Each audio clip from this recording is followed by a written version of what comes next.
teman-temanku semuanya, dimanapun kalian berada.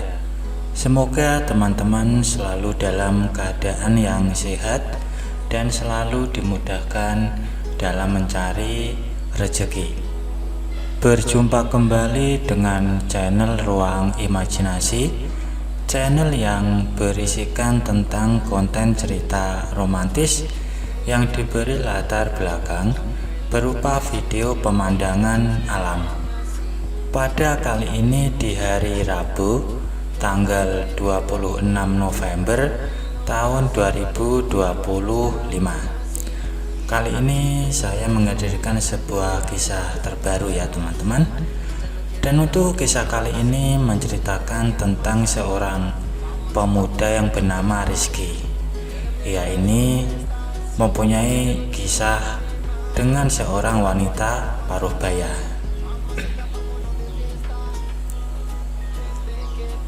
Kisah ini bermula sewaktu usai jam sekolah, sekitar jam 4.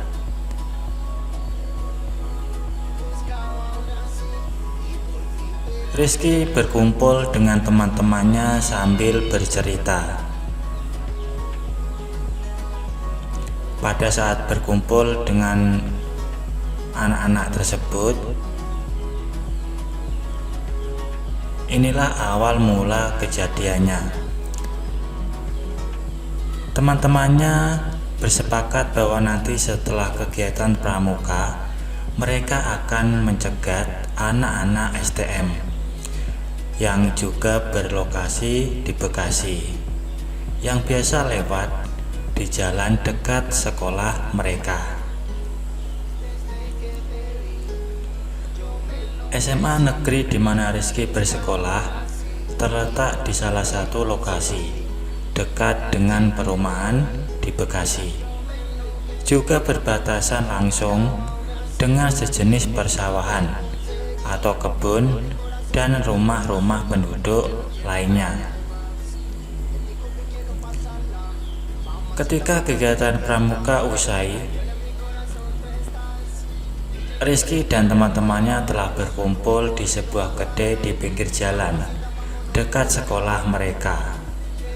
Mereka menunggu anak-anak STM tertentu yang biasa lewat di situ.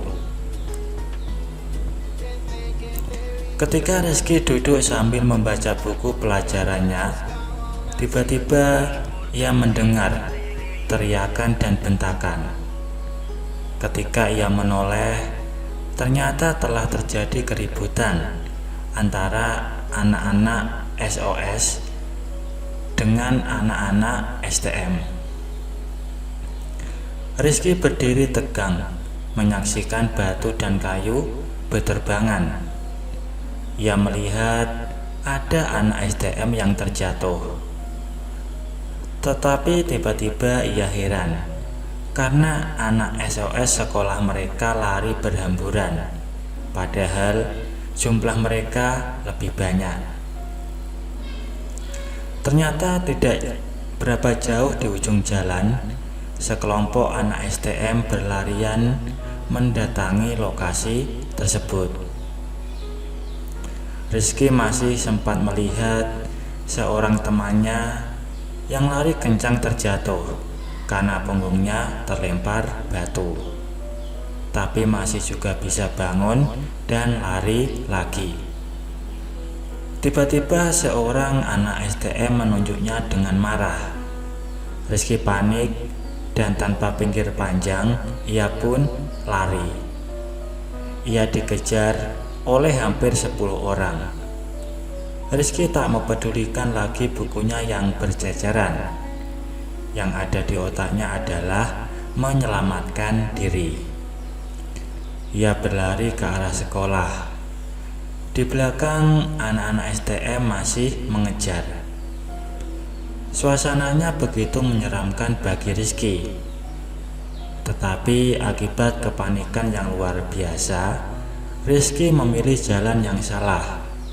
Ia mengambil jalan di samping sekolahnya yang menuju persawahan.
Bu Ima, wanita berumur sekitar 40 tahun yang membuka warung jajanan persis menempel di pagar sekolah SMA.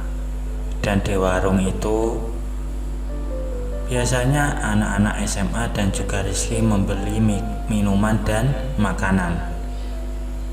Dan sekarang Rizky tahu bahwa rumah Bu Ima berada di situ.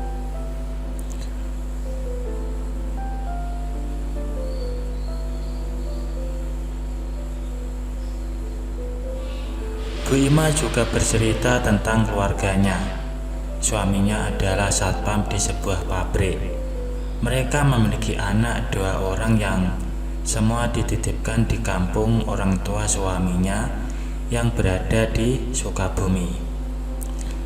Akhirnya Rizky pamit dan mengucapkan lagi terima kasih pada Bu Ima.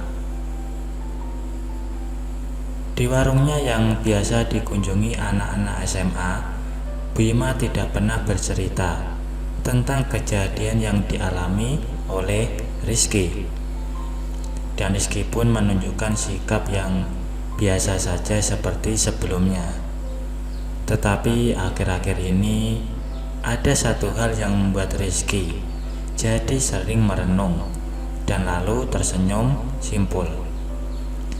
Ia baru menyadari bahwa ia telah melihat semua anugerah Bu Ima. Dan entah mengapa Rizky merasa Bu Ima jadi kelihatan lebih menarik setiap hari. Ia sadar bahwa Bu Ima tidak pernah merubah penampilannya dalam menjaga warungnya. Tanpa disadarinya, Rizky selalu terpengaruh setiap kali melihat Bu Ima di warungnya. Ia jadi sering diam-diam mengamati Bu Ima dengan seksama. Wanita berumur 40 tahun dengan tinggi 165 dengan kulit kuning langsat. Rizky merasa bahwa wajah Bu Ima setiap hari jadi semakin manis.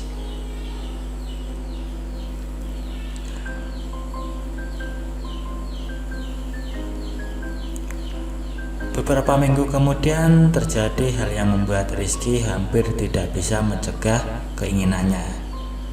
Pagi itu hujan rintik-rintik. Sesudah pelajaran fisika, ia diminta guru fisika ikut ke kantor guru untuk mengambil hasil ulangan minggu lalu untuk dibagikan ke murid-murid di kelasnya. Rizky juga dimintai tolong oleh guru untuk memesankan makanan dan minuman. Setelah mencatat dalam hati pesanan guru-guru yang agak banyak, Rizky langsung beranjak keluar menuju warung Bu Ima. Sesampai di warung Bu Ima, Rizky langsung menyampaikan pesanan guru-gurunya. Tetapi hanya berselang semenit, tiba-tiba hujan besar langsung turun. Rizky pun hanya duduk di bangku panjang warung Bu Ima menunggu hujan reda. Letak warung Bu Ima yang memang berada di luar halaman sekolah, tetapi menempel pada pagar sekolah.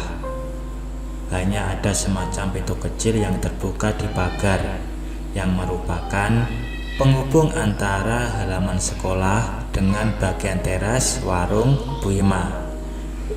Jika Rizky memutuskan menembus hujan untuk kembali ke kelas, maka ia sudah pasti seluruh pakaiannya basah kuyup. 5 menit kemudian hujan bukannya berhenti, tetapi malah makin deras, disertai angin kencang. Dan hal itu membuat pikiran Rizky kemana-mana.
Baik teman-teman, mungkin cukup sampai di sini dulu untuk cuplikan cerita yang bisa saya berikan. Kalau ada salah penulisan maupun perkataan, saya minta maaf yang sebesar-besarnya. Semoga teman-teman dapat terhibur dengan cerita yang kali ini saya sajikan, dan nantikan cerita lainnya hanya di lain kesempatan. Saya ucapkan selamat beraktivitas dan terima kasih.